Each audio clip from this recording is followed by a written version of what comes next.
mengejar kenikmatan tuh sampai satu titik tuh tidak salah ya. Aku rasa boleh lah ya, orang tuh nyaman tuh boleh. Tapi kan ada batasnya ya kok, pastikan mengejar sampai mana gitu kan ya. Kenapa kamu bilang boleh mengejar kenikmatan? Sampai titik tertentu.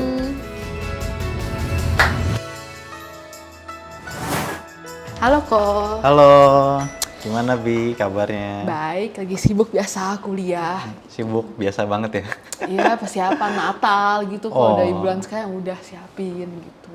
Kamu kuliahnya sambil aktif di kepengurusan gitu ya? Iya, di pengurus mahasiswa Kristen aku di PMK. Oh, pantas ngurusin Natal. Iya. Oke.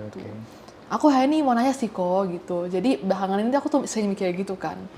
Kayak aku itu ngerasa aku itu belakangan ini cukup lama suka males-malesan gitu sih kok. Males-malesan nih ngapain tuh, tiduran? Iya, di kamar tiduran, bisa berjam-jam, kadang tuh gak ngapa-ngapain, padahal kerjaan banyak ya. Sehari 25 jam tidurnya? Pengennya sih gitu ya. Pengennya gitu? Iya, pengennya gitu. Tapi kadang bisa 3 jam gak ngapa-ngapain gitu kan. Terus kayak itu bener-bener gak ngapa-ngapain? Iya, kadang main HP, kadang tiduran doang gitu. Gak tidur tapi cuma tiduran doang gitu. Atau kadang tuh, jadi aku menemukan kenikmatan dari dalam situ gitu. Gak ngapa-ngapain tuh aku enjoy gitu kan. Dan selain itu juga aku belakangan ini juga nyadar sendiri aku tuh enjoy kalau aku itu mendapat penerimaan dari orang. Bentuk contohnya gimana tuh?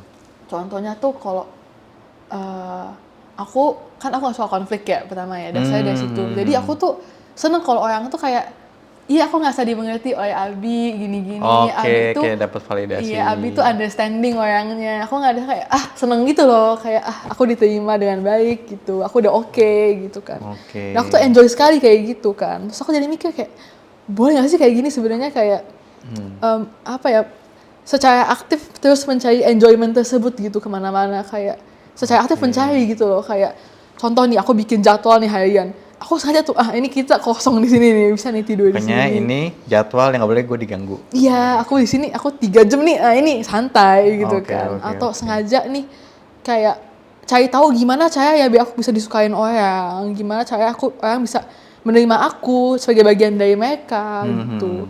Dan aku seneng sekali kan, tapi aku lama-lama jadi kayak sanksi gitu, kayak apakah happiness ini nih I see. boleh kayak gini gitu kan, cari enjoyment dari. Setelah kamu jalanin kayaknya ada something wrong gitu ya? Iya, kayak setelah 3 jam tiduran tuh kayak ada yang nggak enak gitu ya 3 jam kayak gini. Kok nurani mulai terganggu ya? Iya gitu, kayak ada yang something wrong kayak gini 3 jam. Atau misalnya, apakah songgok daging ini memang sepatutnya 3 jam? iya, kayak cukup setengah jam sebenarnya gitu, kita paksain 3 jam gitu. Atau contoh, kadang tuh misalnya habis ketemu orang tuh yang sampai ngerasa fake kadang tuh kok. Oh ya? Iya, sampai kadang kayak pengen banget diterima orang gitu kan, sangat pengen dapat validasi itu, kadang sampai kayak capek gitu mereka contoh orangnya pergi. Atau kayak gitu kan, kayak capek juga gitu. Aku sering ngerasa gitu, tapi aku terus kejar meskipun aku tahu itu agak salah sepertinya. Cuma aku gak tahu salahnya di mana kok. Oke, ini pelan-pelan ya, satu ya. Ini kan sebenarnya ada dua kasus yang kamu share. Yang pertama tentang kemalasan, ya. Yang kedua tentang penerimaan. Sebenarnya menurut Koko ya, kamu udah masuk fase yang cukup aman, sedikit. Amannya apa? Karena udah sadar. Oh iya, betul. Permasalahan pertama tuh orang suka nggak sadar. Iya. Dia ngerasa oke dengan keadaan itu tuh oke aja. Nah, aku sering bilang sadar itu anugerah sebenarnya. Iya. Kalau orang nggak sadar dia bermasalah, dia nggak akan cari obatnya. Iya sih. Penyakit paling bahaya tau nggak apa? Apa? Orang nggak sadar sakitnya apa. Oh ya. Oke, kanker tuh bahayanya kenapa? Karena kebanyakan orang tuh taunya stadium 4 baru ketahuan. Baru gejalanya tuh muncul banget, berasa banget sakitnya. Cek dokter nggak tahu udah stadium 4. Makanya bahaya banget kan orang yang nggak tahu sakitnya apa. Jadi sebenarnya status fasenya ini udah cukup oke karena udah sadar. Nah, tinggal gimana ngobatinnya nih. Iya. Nah, dari fenomena yang kamu jalanin itu ya, yang kamu rasa ada something wrong, sebenarnya itu bisa jadi reminder, kayak alarm. Oh, gue kayak gini ya. Nah, itu bisa cek sebenarnya di dalam diri tuh ada hal apa yang benar-benar paling dicari. Kalau misalkan tadi ya, sebenarnya kamu udah sempat mention sih tentang kenapa tidur, ternyata dapat kenikmatan di sana. Timothy Keller cukup membagi ada 4 idol besar yang mungkin bisa dimiliki seseorang. Berhala ya, idol dalam arti berhala. Yang pertama itu power, Kekuasaan berarti ya? ya. Oke. Kedua itu control. Yang ketiga itu comfort. Yang keempat itu penerimaan, approval. Dua dari 4 berarti ya? Iya, 2 dari 4. Lumayan juga Iya. ya. Tapi kamu nggak usah berkecil hati karena Timothy Keller dalam pembagi ini bisa masuk ke dalam banyak orang. Nah, Koko pun juga bisa termasuk dalam hal itu. Iya. Koko apa berhalanya? Mungkin mirip-mirip ya. Oh. Penerimaan, tentang kenyamanan gitu. Dan itu di buku Gospel in Life ya, study guide-nya itu dia bagi itu gitu. Itu bagus banget sih. Yang lebih dalam lagi tentang pembahasan berhala, bukunya tentang Counterfeit Gods namanya. Tahu, aku pernah Nah itu kalau misalnya pernah baca, itu bagus banget sih bukunya. Itu ngebedah kayak berhala-berhala dalam diri kita. Nah tadi kamu sempat mention juga, kamu mengejar hal itu kan ya. Iya. Nah itu kan kayak ada suatu pengejaran akan kenikmatan. Nah itu sebenarnya bisa masuk ke dalam hedonisme juga. Hedonisme tuh bukan cuma kayak belanja-belanja gitu berarti ya? Iya itu yang paling populer ya. Iya kan? Biasanya kan orang kalau misalkan belanja, apalagi belanjanya mahal banget gitu kan ya. Iya. Terus udah belanja mahal, belanjanya kayak tingkat ekonomi dia sebenarnya nggak mencukupi, cuma iya, dipaksain gitu. Cuma kan? dipaksain. Iya.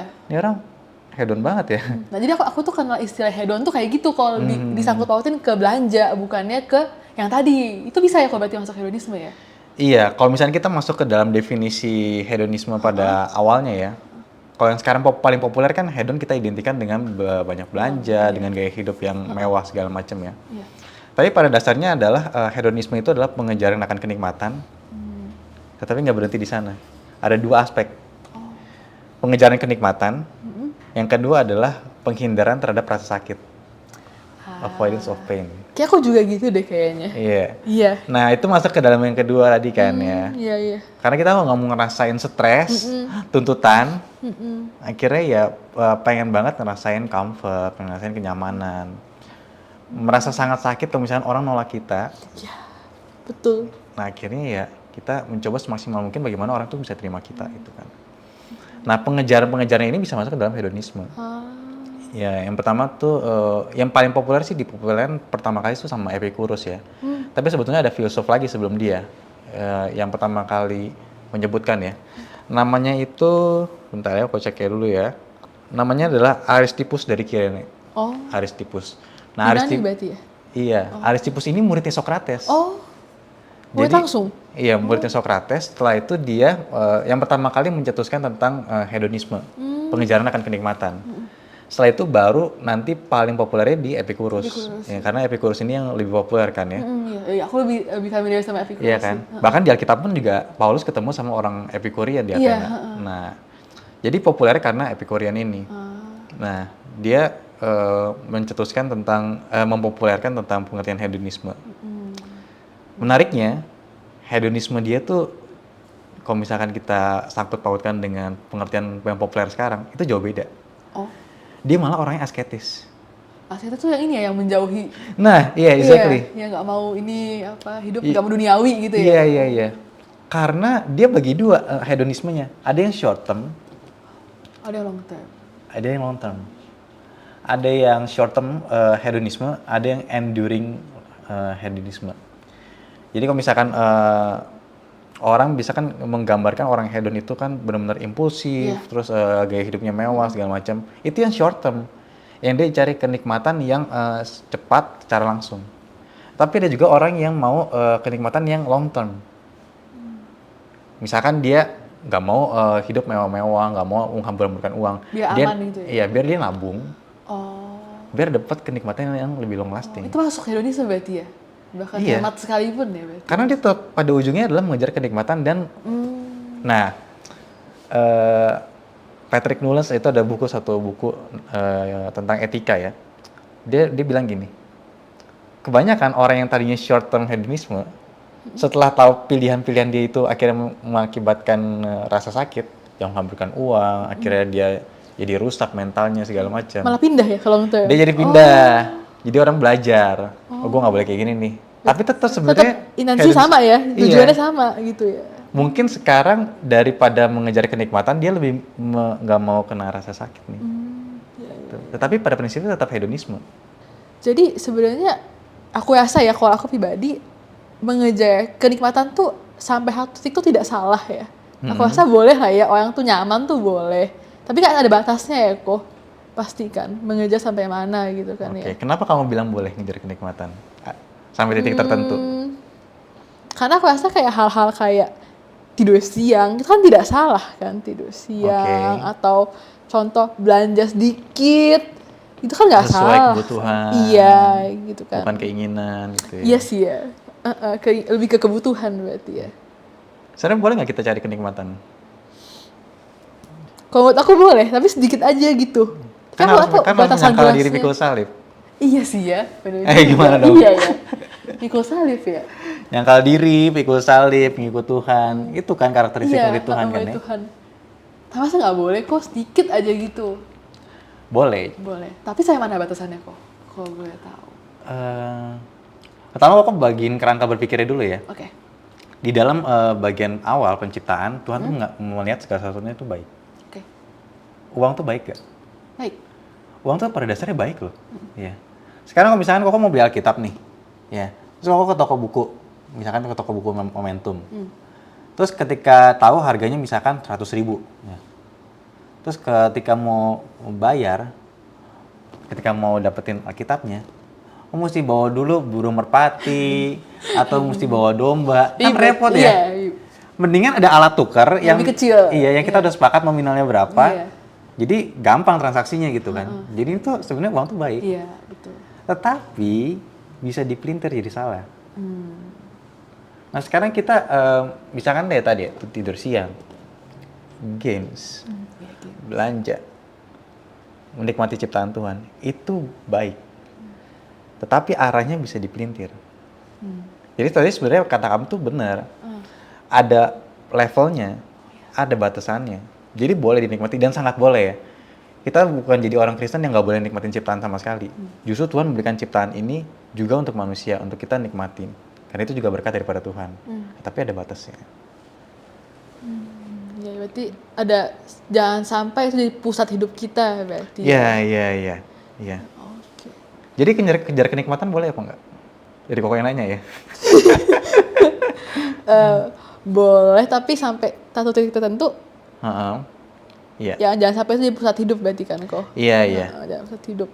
Nah, kalau apa ya? Aku rasa manusia itu kan makhluk yang mengejar kan kok ya, mengejar sesuatu lah ya.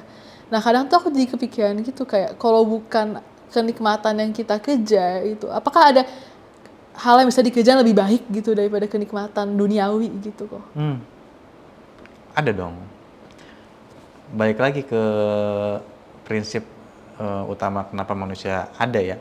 Ini yang paling mempopulerkan pengertian tentang menikmati Tuhan itu ada seorang teolog namanya John Piper. Dia bahkan menggunakan satu istilah Christian hedonisme. Bagaimana kita tuh menjadi orang yang mengejar kenikmatan tetapi kenikmatan yang dari Tuhan. Saya mau jadi orang hedonis. Saya mau ngejar kenikmatan sebanyak-banyaknya. Tapi ke Tuhan. Tetapi saya mau dapetin kenikmatan itu dari Tuhan. Kalau boleh tahu kok contoh menikmati Tuhan itu seperti apa ya?